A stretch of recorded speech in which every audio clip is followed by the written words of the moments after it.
Okay. Good morning and welcome to Spring Tea with Kerlin Walsh Law. Today we are going to talk about funerals, burials, cremation. Yes, the disposition of your remains. We are going there, but I promise you it will not be depressing. It's valuable information my clients ask me for all the time. You may even find it a little uplifting.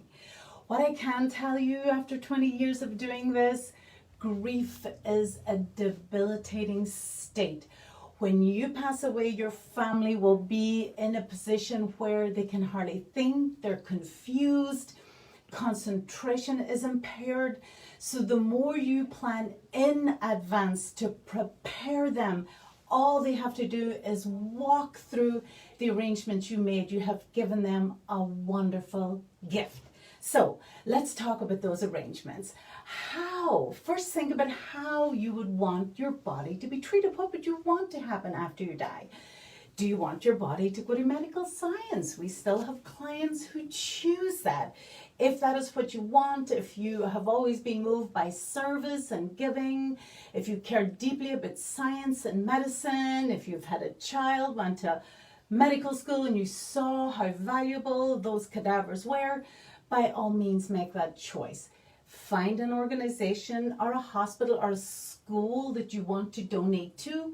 Find out what their process is, get the paperwork completed, and get it with your important paperwork and make sure that your family knows. So that is how you make sure that if that's what you want, it is taken care of. Another very popular choice is cremation, particularly in recent decades when the churches have become a little bit more lenient about allowing cremation to happen. So if you know that you want your body cremated, think about where you want to get that set up and maybe think about the distribution of your ashes.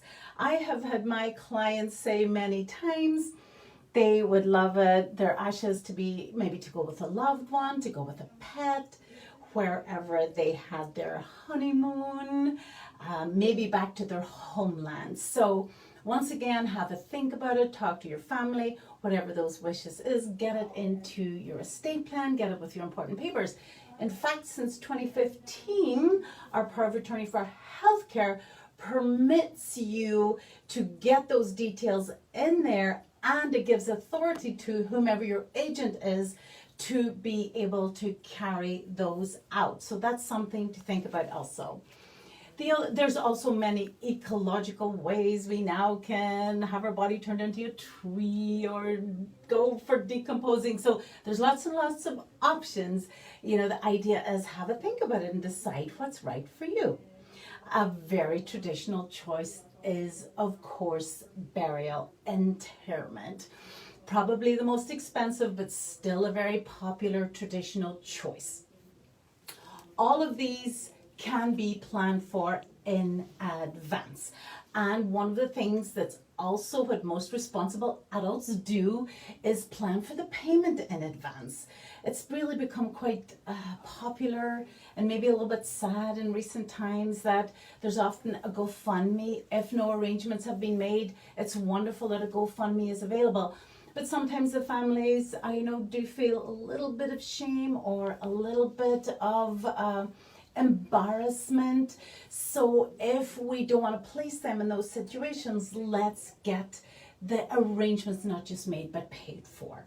Most funeral homes will have a pre-need contract. So you can go to the funeral home, you can determine what you want, get the details. This is all governed by law. There's a Funeral and Burial Act in Illinois.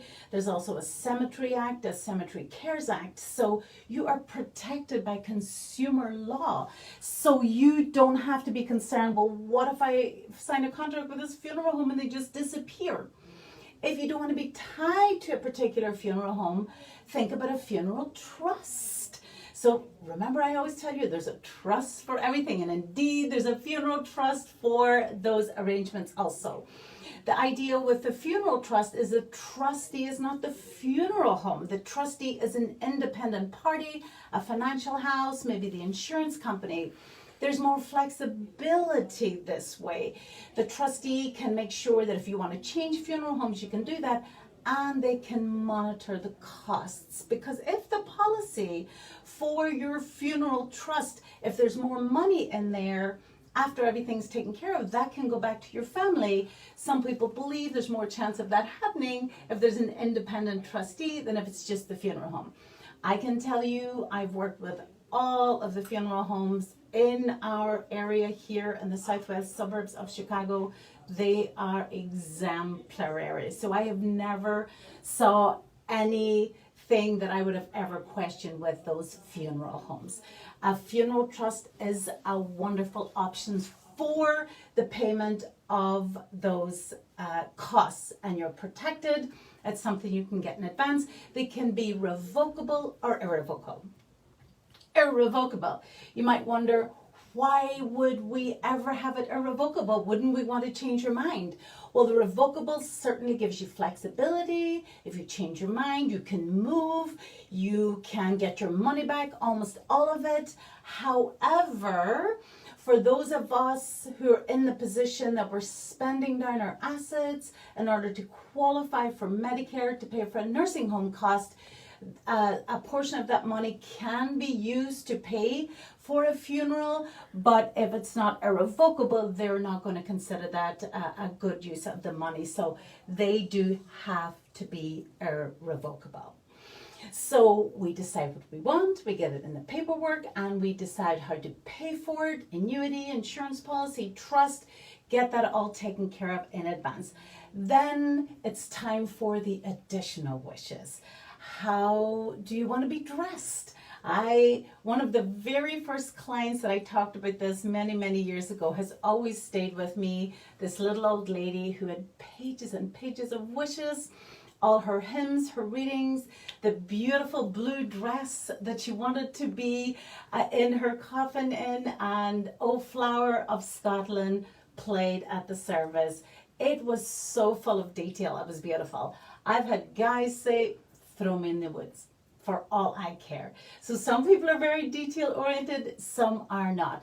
Make sure that's in your paperwork. In your paperwork you can say, here are my wishes. I very much want you to do that for me. You can say, I trust you to do what's right for me, but here are my suggestions. Or you can just say, hey, you at that time are in the best position to do what's right for me. I trust you. You can take care of everything. Let me tell you, the more detail that you want and the more you put in place, the more chance it is of getting carried out. And we always talk about family harmony. Most families I know can't even decide where to go for dinner without a little bit of an argument. So deciding something as sensitive as mom or dad's arrangement, when everybody again, remember, is in that very fragile state, is difficult. So the more you plan in advance, it's a win-win. You make it easy for them, and you make sure that whatever it is that you want is carried out. So lots to think about. I want to make sure that any of you who have lost a family member to COVID, a friend, someone from your church in the last year, knows that just this week FEMA has released funds for reimbursement. So if someone died after January of 2020 and it was COVID related, either on the death certificate as the main cause, or maybe it was another cause, but COVID was a contributing factor, you can have that reimbursed up to $9,000. That's huge for those families so horribly affected by the pandemic last year in this. Go to FEMA's website. If you have any questions, just call us here at Kerlin Walsh Law and we'll be happy to get you the details. That was a lot today. So we often will get those arrangements in your estate plan. People say to me, should I put this in my will? And I say, the will is often not taken out until after death, until after the arrangements. So maybe get it in your powers of attorney, along with your important papers, your doctors, your medication, the kinds of papers that your family are going to be looking at before they're going to be looking at a will after death. See, that wasn't too bad, was it? I am going to leave you, as always, with a quote. This one from Washington Irvine. And this is for those of you currently in grief, for those of you who've been in grief, to validate those tears. There is a sacredness in tears. They are not the mark of weakness, but of power. They speak more eloquently than 10,000 tongues. They are the messengers of overwhelming grief, of deep contrition, and of unspeakable love. Thank you, as always, for visiting Spring Tea with Kerlin Walsh Law. I enjoy your company. I love your comments. Thanks for watching, and I would love to see you again next Friday for Spring Tea with Kerlin Walsh Law. Thanks, and bye.